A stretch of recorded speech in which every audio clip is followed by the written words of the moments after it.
It's 3 p.m. on a Sunday afternoon. Thanks for tuning in to Cannabis Legalization News, where we explain marijuana laws so you can change them. Today, we're joined by Chris Rohde from CannaBev. We're going to get all into cannabis-infused beverages, so let's just get right into it.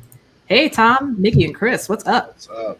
What's up? Just reading my sister got me a Christmas gift, and I'm also wearing a Christmas sweater because we're going to talk about cannabis beverages all day.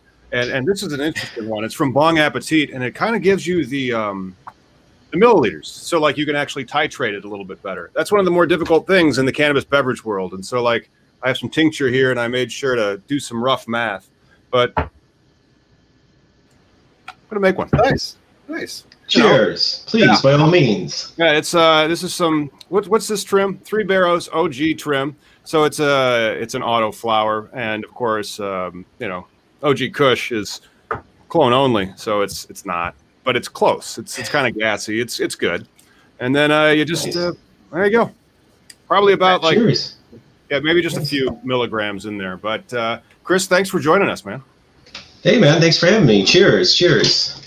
Yeah, man. I mean, cannabis beverages, like it's a thing. It's going to be a thing, even more so. I mean, I think of a lot of the edibles, I think beverages are particularly approachable. You know, it's a lot easier. I mean, there's a few, humps that some folks have to get over, taste what goes into it and effects and stuff like that. But yeah, cannabis beverages, for real. We got over the taste of alcohol. Absolutely. Didn't take too terribly long, Yeah, let's go back in the Wayback Machine here, and I'll travel back to the 90s when I had my first beer. Wasn't a big fan of it. Go Go ahead, Mickey. I was just saying when you say taste though, because like just now you did a tink to your drink, and Tincture. one of the Chris, we talked in the green room. You're a sommelier, but are you familiar with like the actual extract process? Because some of the best hot chocolate I ever had was from Willie's Reserve out here at a party where it was just little packets that we had to add, and it was crystal infused, THC CBD powder. And the liquid versus the powder and the mixture to make your drink, I always think is fascinating. Yeah. I mean, crazy stuff are going on as far as infusion is concerned. With the tinks. Yes, you're going to be, you're adding your THC or CBD with it, but you're also adding grain alcohol to whatever you're having with that. So, and that's going to punch up. I'm sorry. This is made from glycerin. And so it depends on what your solvent is when you're doing your extracts for your tinctures. And so you can use an Everclear extract to do a Green Dragon or, that type of extract because it's the solvent needs to have that right polar, whatever the heck it is. I haven't taken chemistry in forever, but cannabinoids don't dissolve in water. And so like you're usually going to use a butter, a fat, an alcohol, or you could use a sugar alcohol called glycerin. And those glycerin ones, they dissolve better into water, so they have a little bit better of a suspension, and they're sweet. So glycerin is a very sweet flavor. It's a sugar alcohol. So if you want to make an alcohol-free, well, it's a sugar alcohol, but still an alcohol-free tincture, use glycerin. Yeah, I've actually been messing around a bit with doing some simple syrups.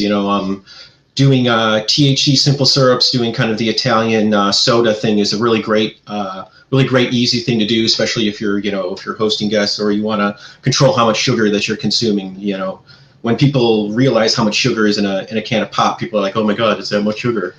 I have been looking actually, like as far as infusions are concerned, and like as far as bioavailability and extraction and effectiveness. And I saw actually, for the most part, using butters is probably one of the most common and an easy way to do since the THCs is bonding to the fats. But with the, and I pointed it out in one of the videos that I did recently, the nano-emulsification and kind of the breakdown of the oils into essentially finer bits of oil and then, essentially whipping them into the water itself. And what they're noticing, actually, they're getting really high extraction rates on there, actually higher than the glycols that you spoke of. I think they were speaking something of like 90%, 95%, something crazy like that. And also with that that approach as well, they're getting people get their lift a little bit sooner. You don't have that hour delay, which when talking to friends and family member, people that are interested in consuming edibles and particularly beverages are always concerned. It's like, do I need an hour? Do I need 2 hours? I don't want to be in the car and freak out. And it's like, well, with the nano emulsification, like in that tonic beverage, I think we're going to get more people kind of, curious, that the cannabis curious people a little bit more willing to take that step.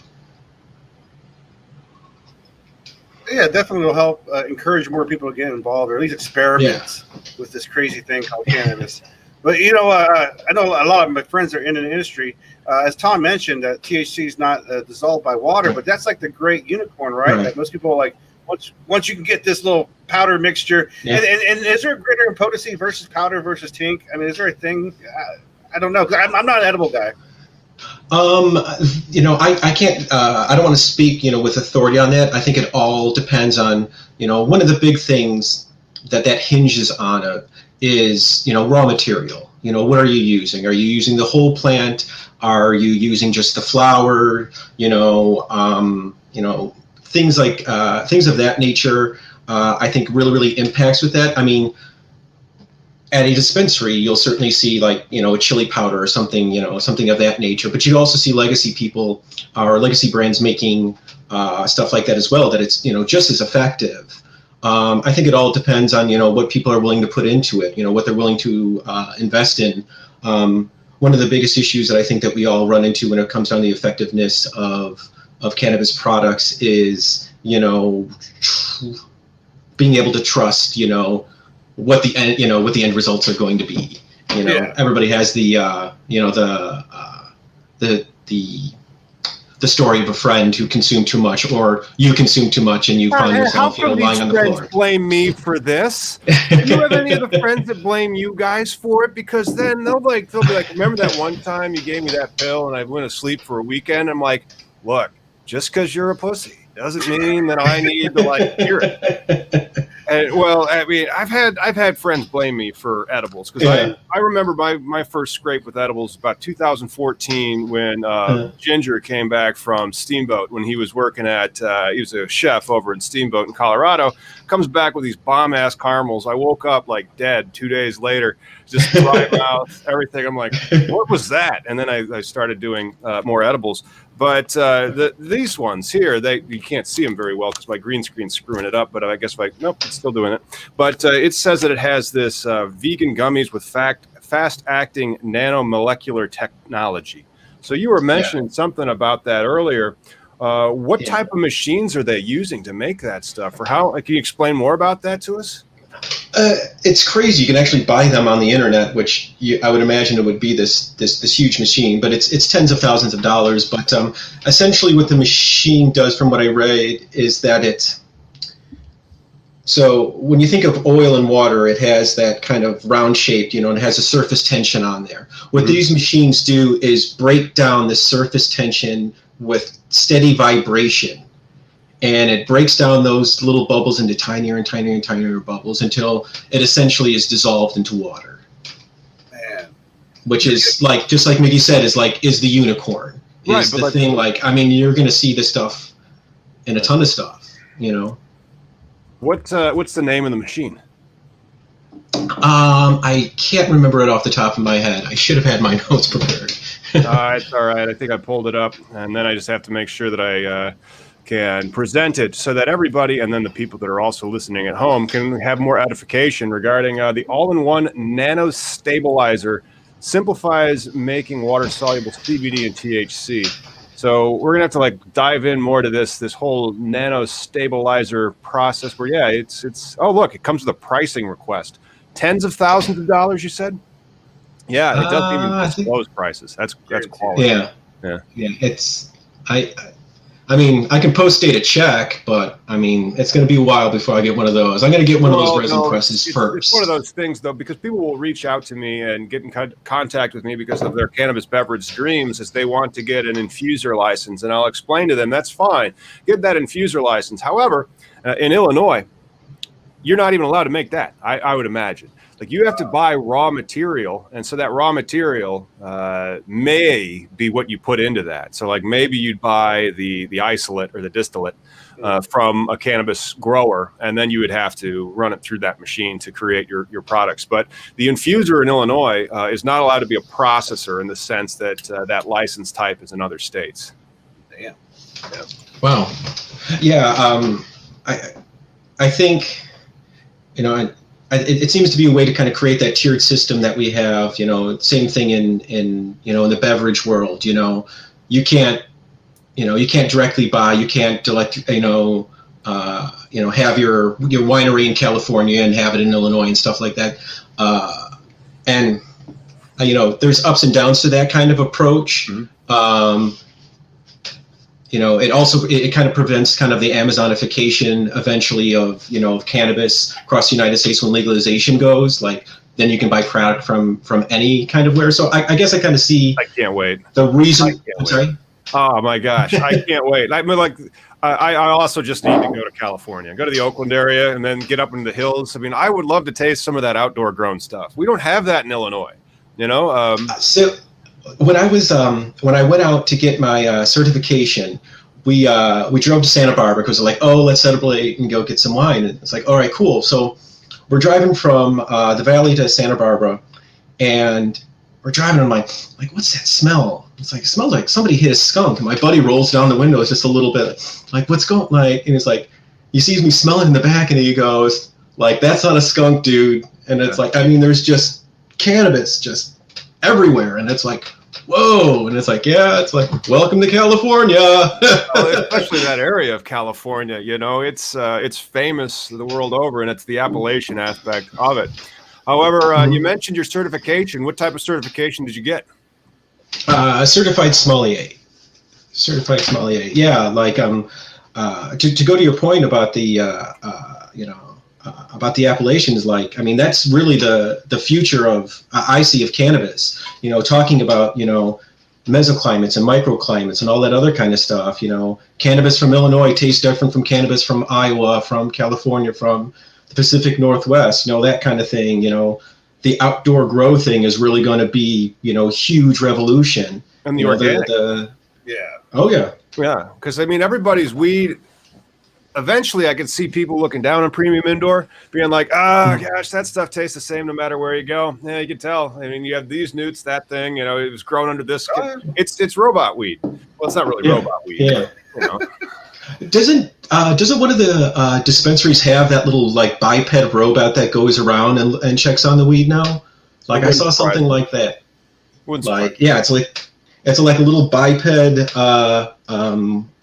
robot that goes around and turns left and turns right, scans things, and sends an alert to whoever to say, this bud's good, this bud's bad. And I was like, I've seen conveyor prop rooms, and so like you'll see people going from clone to prop into flower, and it's just all on a conveyor belt. The only time they actually have to touch the plant, well, they prune, of course, but then the only time they actually have to move the plant is when they chop them and harvest them.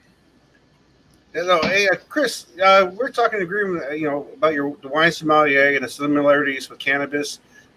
Is there a cannabis sommelier program that you know about? Because the sommelier program is like a very intensive, right? It's kind of like the mafia cartel of like wine. It's yeah, they keep pretty closed doors when it comes down to that. That's changing right now from, once again, some of the internal issues that the court itself is dealing with.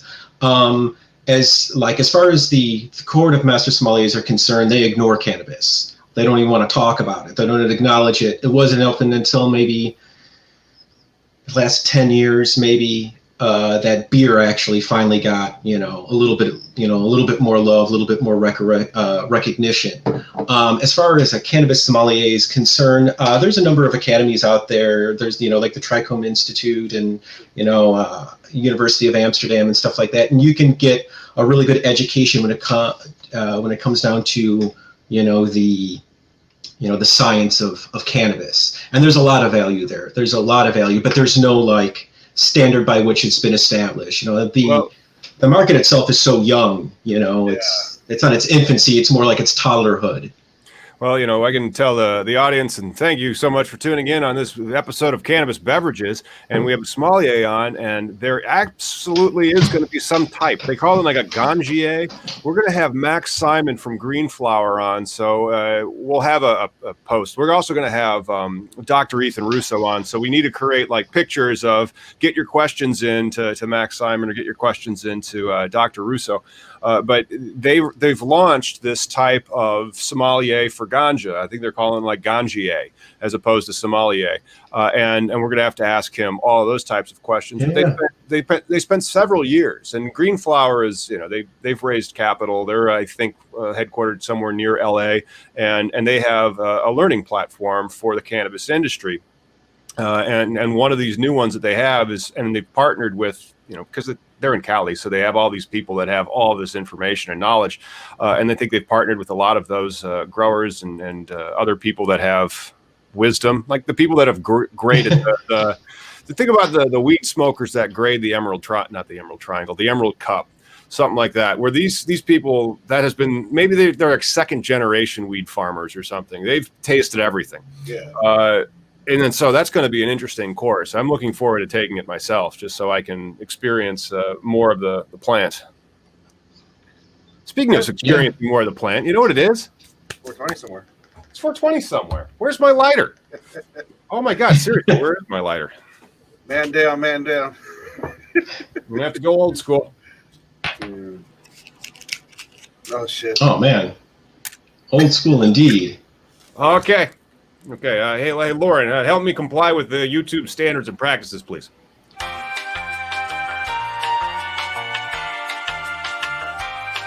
I don't know how that cloud got in there. I consume quite a bit. These things happen. These things happen. It's very cold in here. Yeah. It's very cold. Oh, Yeah. nice. I work in a freezer. Yeah. Yeah, that program actually sounds pretty awesome. I've been, interested in stuff like that. Like, I like the kind of formal, have a little bit more of a structured education with that. When it comes down to taking the sommelier exam, like there's no course, there's no coursework or anything like that. It's like so you signed up for the sommelier exam. See you on the date. Good luck. And it's like, go out there and go do it. So, oh yeah, dude. Like, there's those. So basically, there's a huge glaring hole in the sommelier. I just have to create how to pass a sommelier exam. And they don't have any because there's every industry, especially when they're fledgling or hot. They have courses that people can sell. I mean, I just can't believe that the sommeliers are just here's the test, and there's no textbook. No. Yeah, it's we recommend these these half dozen books, and some of these books are just getting down into minutia of, wine appellation, soil composition, stuff like that. And it's I'm taking level 1. I don't know if I really have to know this stuff. It's crazy. It's and they just kind of, they kind of force you to overstudy that kind of thing. But a structured cannabis sommelier thing would be great. I mean, people are curious. People, genuinely want to know about this stuff. I mean, I already know how to drink. You know what I mean? For the most part, THC offers something, and CBD offers something completely different and a different experience. And I think, we're looking at generations that are more inclined to give it a shot. That step going from CBD to THC may not be that big of a step for them. In the same regards, I got people like my mom that are really, a brownie that'll help me sleep? And it's yeah, Mom. It's does it taste like weed? And it's no, Mom, it just tastes like weed. You might actually really enjoy it. Well, I think you have a great point earlier too about how the end product, the infused or whatever, it's always about the source material anyway. So the more you know about the flower, the more you know about the dirt and how pH in balance and all this stuff reacts. I mean, I tell Tom all the time, growing's hard. Yeah, I got some girls that I've right now, and I'm man. Yeah. Yeah, that's one thing that I've been noticing. Like, there's a lot of folks that post their grow, and it's like when it doesn't go well, and it's like, oh my God, it's devastating. It's like, and I get it, I understand. Yeah, but there's so much that you can learn from like the growing of the plant. I know what mistakes I'm making, but I'm not going to like, they're autos. I'm not going to dig them out. I'm just not going to use that pot again. You know, it doesn't breathe enough, and it can get overwatered and cause lockout. I'm like, all right, well, learn that. And you have to check off a lot of boxes as you learn all these things, and it just takes years. And so those growers that have like the decade of experience flowering rooms with like hundreds, if not thousands of plants, that's the wisdom, man. That is pretty cool. Yeah. Do it, do it. Like, the best way to learn about this stuff is do it, to speak of my education, I got a BA and an MBA and, did the certification and all that other kind of stuff. And it's like, okay, fine and dandy. I had all that education that was incredibly expensive. What I'm learning now, and making content and, trying to build, CannaBev into something, more complex than just, a number of reviews. I'm finally putting those things, to good work, putting those skills to good work. And in doing so, like, I realized, like, oh my God, like, that education, learning about how to use a camera, how to edit, how to use music, costume, building script, the allocation of funds, to, make sure, each week I can consistently, make content, the education is nice, the education is great, but there'll never be anything that's going to replace you putting a seed inside, a bunch of dirt and putting the light on and being like, all right, let's see what we can do. Yeah. Content is fun. I've been making it now for a few years. Well, Miggy and I have actually been making written content for forever. And then Miggy got into the meme game. And then we got shadow banned. So if you're tuning in from facebook.com/freethc, you cannot find that on Facebook.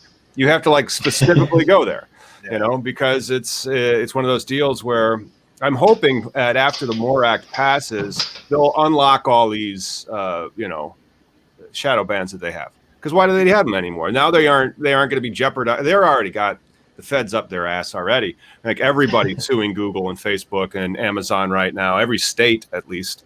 And so why are they, shadow banning whole pages? Or like our page, this is something you have to navigate. Like, they almost shut down our channel. Yeah. Really? Yeah. And we don't. And this is education. It's not about consumption. I mean, that's why we had that bumper. We can't even have links in our episodes. There's no links out because the links to my law blog was determined to violate their rights or their terms, and so it was something else, man. But it's a grind. Well, I think it's cannabis is an arbitrary threat to multi industries, right? Like, coming up, hell yeah. Once we legalize it for MORE Act or whatever, Pabst Blue Ribbon's making CBD now, CBD drinks. Lagunitas is making CBD drinks. They're deciding, okay, we're not going to make alcohol. We're going to make flavored water with CBD in it, essentially. They aren't making beer anymore either. It's all this flavored seltzer stuff. You can go buy one from Bud Light and it's going to taste like a candy cane. I'm like, are you kidding? It has been 2020, so I guess I shouldn't be too surprised. It's the new Zima. It's the new Zima. Oh yeah, but you were already. But I mean, Constellation. I'm sorry. Oh no, I'm just saying that these alcohol companies, are already trying to split their market, trying to gain both sides of it. I just see it that it's such a threat to, like, even in our last show for hemp, material wise, textile, paper. There's a lot of companies in their best interest not to see this thing go through. Right. Yeah. No, but I'm going to be doing more content because, like, I've been using this stuff. This is weed liquor. And so, like, I have been drinking less and, like, noticeably less, like many drinks less. And so how did I do that? Because, like, you got to be careful with this stuff, son. It's like it's like bourbon. And so, like, you got to sip on that stuff for a little bit because, like, if you pour yourself a drink and it's going to be like 30 milligrams of THC, that ain't for nobody. I mean, like, you have to watch out on that. Otherwise, you're going to have one of those bad experiences, like you said. that some people have had. However, if you're trying to get off alcohol, you need to do something that can kind of screw you up. I mean, like alcohol gets you drunk. I'm not sure if you've ever been drunk. You can often not remember it.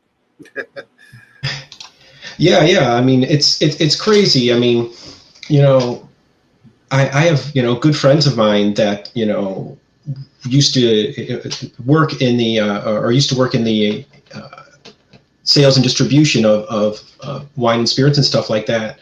And when they left, it's like, I just don't drink anymore. I just consume cannabis now. It's just easier. I don't feel awful tomorrow. Like my body feels better. Like if I want to run or if I want to work on a project or I want to do something that's not work, I can do that. Like once I'm drunk and I'm useless to the world kind of thing. Yeah. And it's a very strange place that we find ourselves in right now. And I speak to it on a number of my episodes as far as, cannabis and alcohol is concerned and bringing some of those worlds together and stuff like that.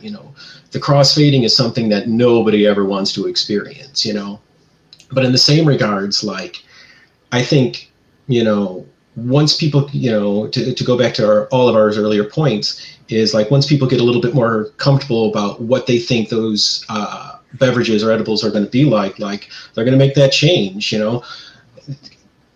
Alcohol, beverage has had their head in the sand about cannabis for a very, very long time. Anybody does. Anybody whose cash flow doesn't depend on cannabis, or anybody whose cash flows depend on cannabis is continuing to be illegal. It's real easy to not pay attention to something. I mean, that's the Upton Sinclair aphorism where, if you want somebody to not understand something, make sure their paycheck depends on that. And so they don't want to hear about it. They're fine with it being illegal. But, it's interesting in the sense that this stuff here is more, this is like a 1-to-1. And so like you get enough CBD in you, like at least me, I will sleep. And so that's one of the things that some people have problems with when they're doing edibles and they just have the THC in it. That's usually where you can get too high and you start to get paranoid. And that is not a pleasant thing. That's not like, oh, good night, everybody. Like, oh, everything's terrible, Yeah. But Tom, to your point about like your friends who say, what the hell was in that cookie? First off, you never recommend eating the whole thing at once. It's always like, I didn't tell you to take that on your way to volleyball. Yeah. What were you thinking? Yeah. But second thing is you just go, but did you die? But did you die? But did you die? Did you die? Right. Perspective. Right. Perspective. You're still here, Yeah, that's it. Hey. You're welcome. You're welcome. and we can do that again. I mean, it's like, Yeah. Did you enjoy it? Don't tell me. Hey, how much money do you think White Claw made in 2019? $1.5 billion. Hey, quit cheating, Chris. Yeah, we have a private thing that's back here. We can talk to each other in the studio as we're going out. But yeah, it's going to be an interesting thing. One thing that I'm not sure about though, because like you can snob out like on weed, and you can on beer, and you can on wine. Like with you being a sommelier, you know that very well. But I don't like smell wine and go like, oh, I can definitely get the myrcene notes. Oh my gosh, like it's gassy, and therefore it's going to have that and the liquid. You think that's going to be a thing for like? I mean, like, how come like beer snobs when they smell beer, they don't say like, oh, it's this terpene and that terpene? How come weed does that? The terpene profile, like, so terpenes in wine and in beer impart a different flavor. More specifically, when you drink wine from France, or it's not as warm and the grapes themselves don't get as well developed, it's going to have a green element to it. So Sauvignon Blanc will taste like jalapenos or green peppers.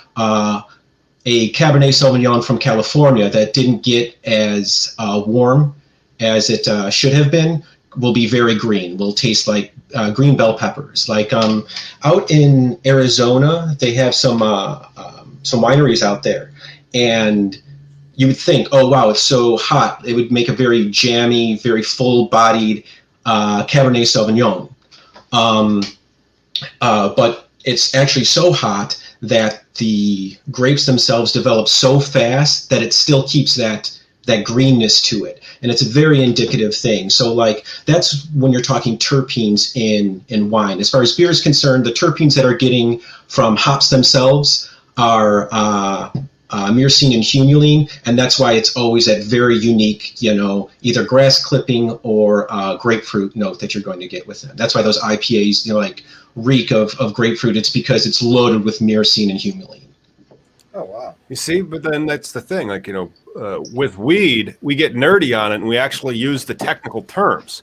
But like with wine or with anything, really, with wine, it's like, oh, it smells like blackberries. They aren't like specifically calling out the terpenes like they do with cannabis. Or like when you smell beer, it's like, oh wow, that like you just said, you use the fruit or the other types of flavor descriptions and not the actual chemical. I wonder why weed actually gets into the chemicals.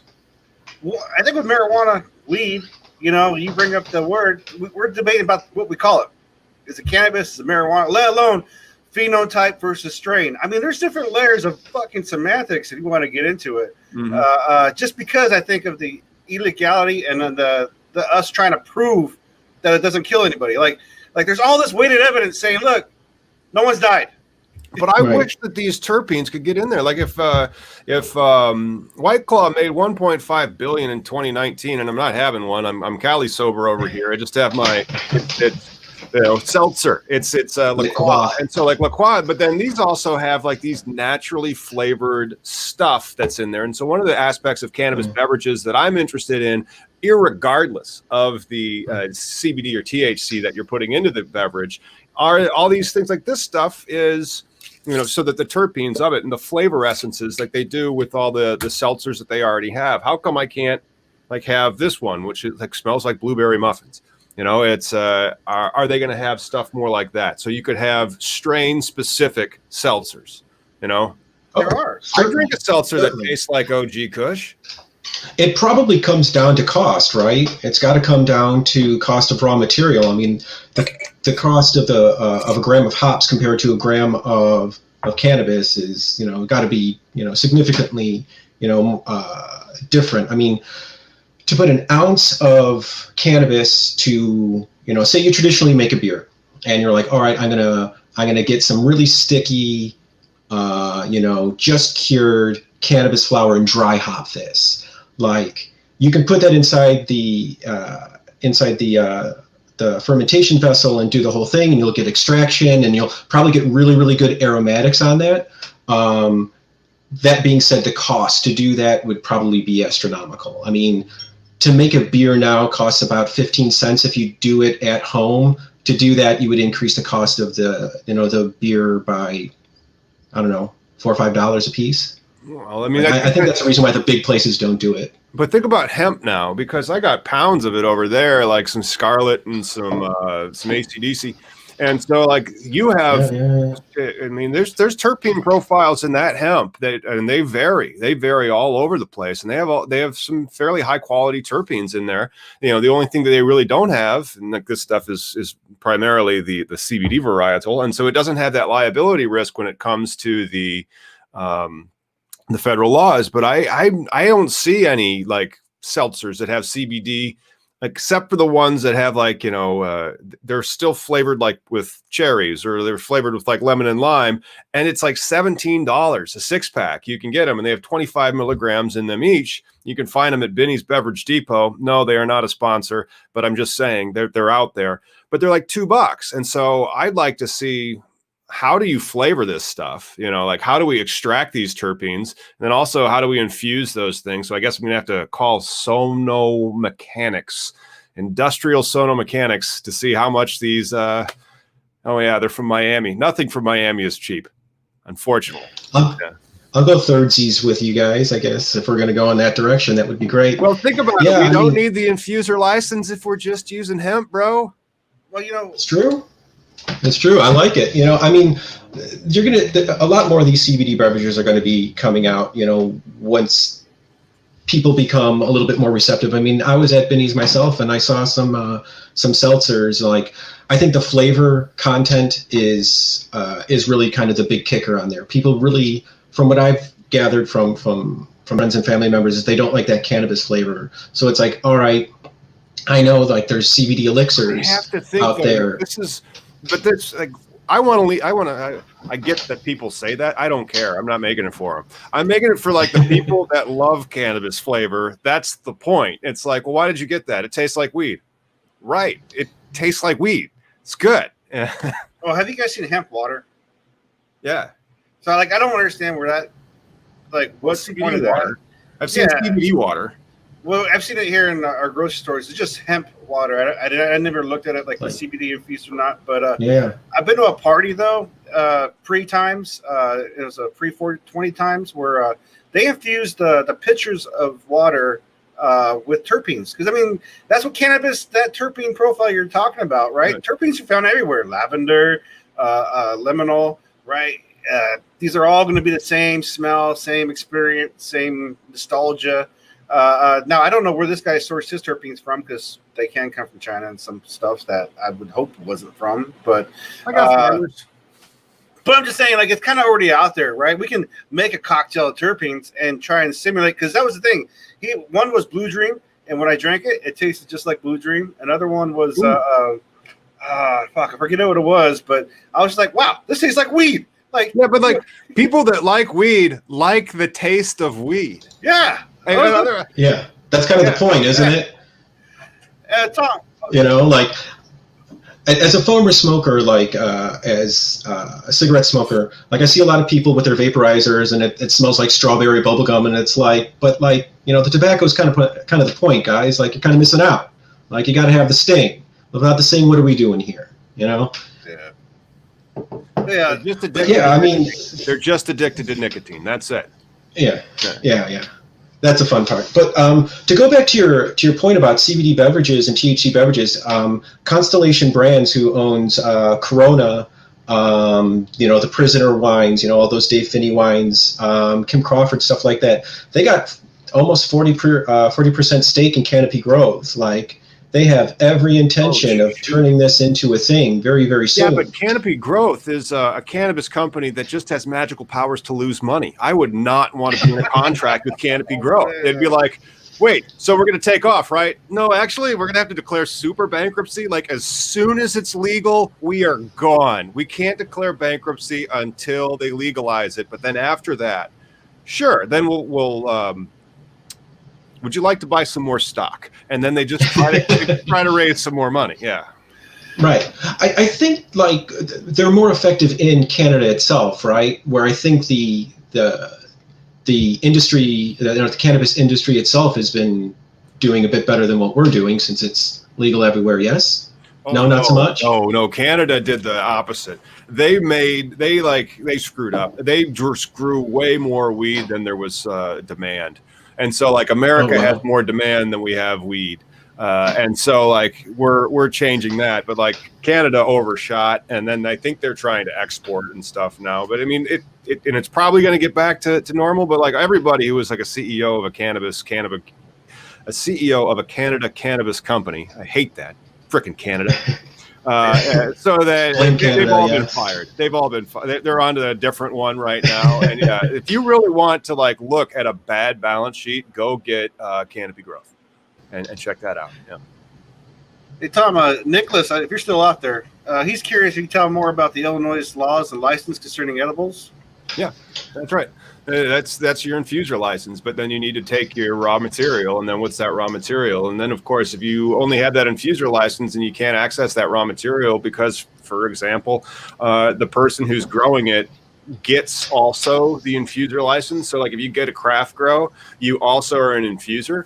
And because of that, very few people actually apply to be an infuser, and then you have to also think through it. It's like, hey, can I have your weed?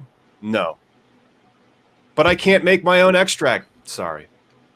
But that's what we have here in Washington, too. We have a lot of in these non-vertical, all horizontal. Right. That's what they do. They're outsourcing a lot of that product. But I don't think that'd be a good business model, because now you're just, I mean, unless I had a consistent quality with a good farm, I wouldn't put my name on anything, or at least try to be consistent with product once a month. It just seems break the gatekeepers. Well, yeah. So the license that you really want in Illinois was the craft grower one. It's why it was so expensive and such in high demand, because then you have everything in the sense that you can grow it and you can also create your infusion. So you'd be able to, strain specifically, make that beverage. Or, very often what actually happens is the trim goes into the extractor, or the crops that you fuck up. Yeah. I mean, it's going to be interesting. I mean, hoping for legalization. I mean, I read an article some time ago about how California growers, cannabis growers wine growers are discovering it's cheaper and less of an environmental impact to grow cannabis. Like, farmers don't give a damn what they grow. They just want to make sure that they can keep their farms and keep, food on their tables. Like once, we get legalization on a much bigger level and there's interstate commerce with all of that, hopefully the price of cannabis will come down. That weed that's grown out there in those appellations in the Emerald Triangle, for example, outdoor in that sun carried by those organic farmers, that's it.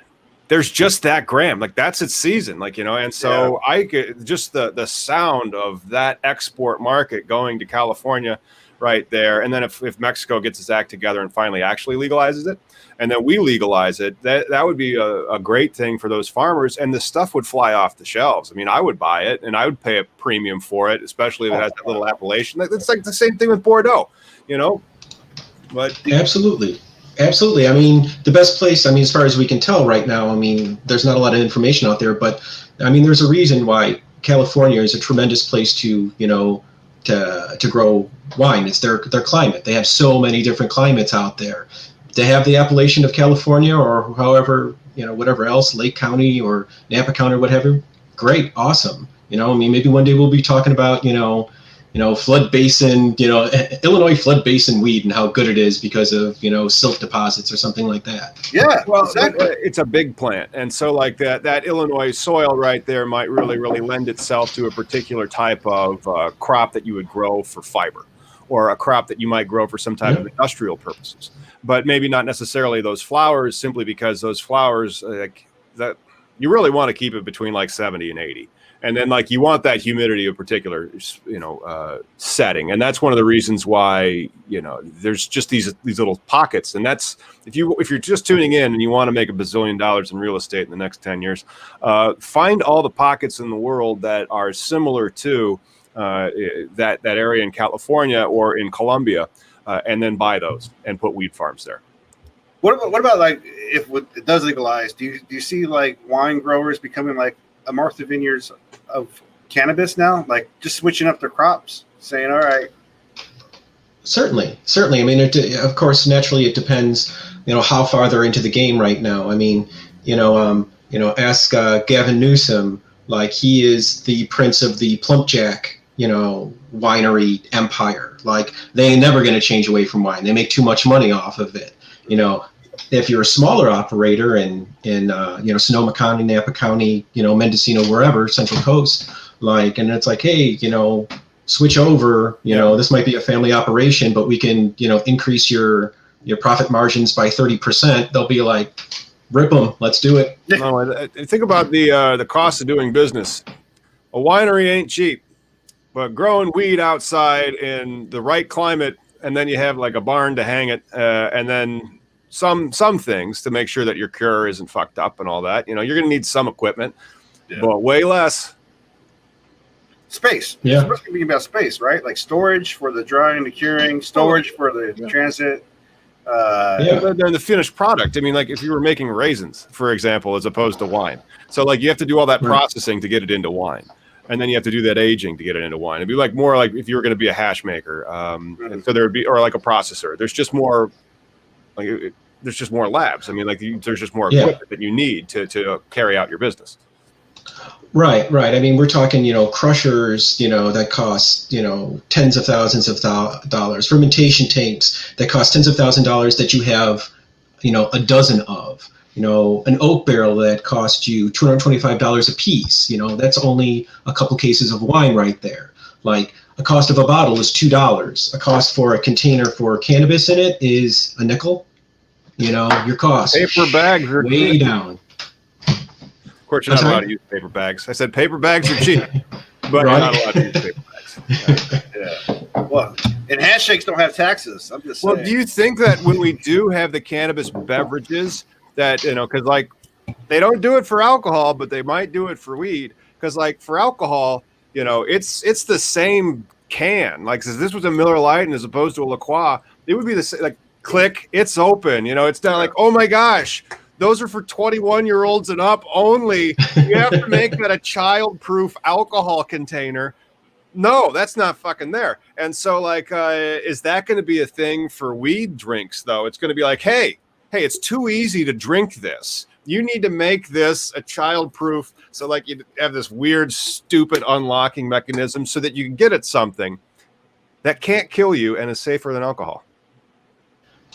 Crazy how that worked out. I mean, I did an episode where I did the PBR seltzer, and like I literally had to spray it into a can. Like, you can't like drink it. Like, you can't like shotgun it or something like that. Like the hole in the top are so small that you either have to drink it really, really slow or you have to spray it into a can. It's craziness. I guess. Drink, you can shotgun a beer, you can drink alcohol, any foolish way that you want. But cannabis, on the other hand, take it real slow. That stuff will rot your brain. You gotta proof it. They're just looking out for you, man. They're just looking out for you. I'm from the government. Right. I'm here to help. Don't consume too much THC, but shotgun that beer. Can I interest you? Right.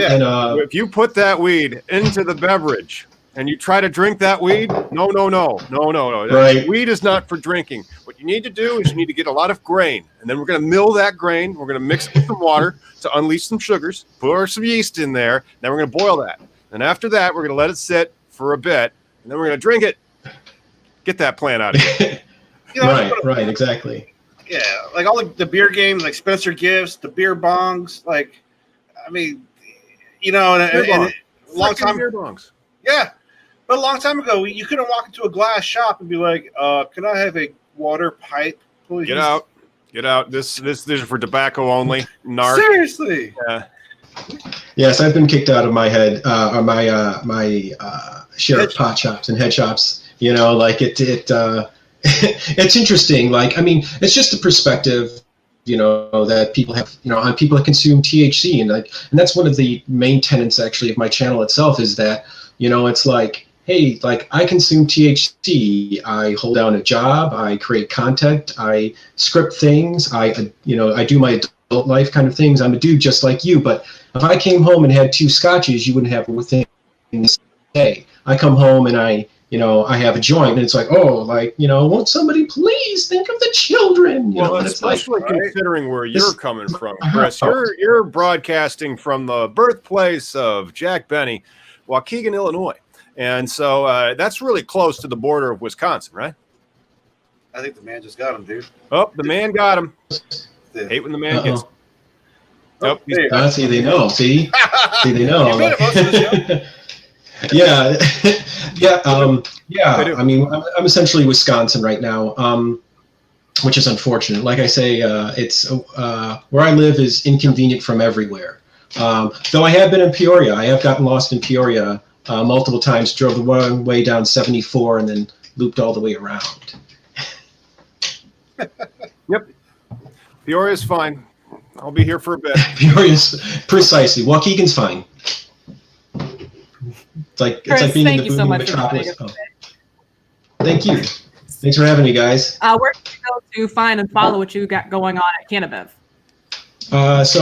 Just enter CannaBev on your YouTube, and I am at CannaBev on Instagram, and I'm working on a Facebook for CannaBev as we speak, actually. Awesome. Thank you so much for joining us again, and thanks for tuning in, everyone. Make sure you like and subscribe to keep up with all cannabis legalization news. We'll see you on Wednesday.